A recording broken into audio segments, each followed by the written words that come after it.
பர்ஃபெக்ட்டா நம்ம மிளகா பஜ்ஜி பண்ண போறோம். சரி ரெடியா? இப்போ பண்ணலாமா? அதான் மிளகா வாஷ் பண்ணிடுறோம். ஓகே. இப்போ நம்ம பஜ்ஜி மாவு ரெடி பண்ண போறோம். ஓகே,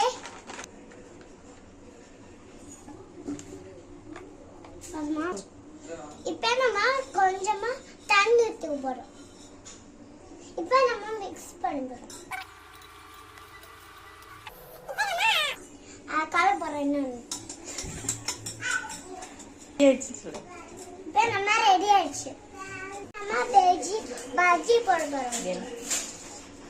என்ன காஞ்சிச்சு? ஓகே.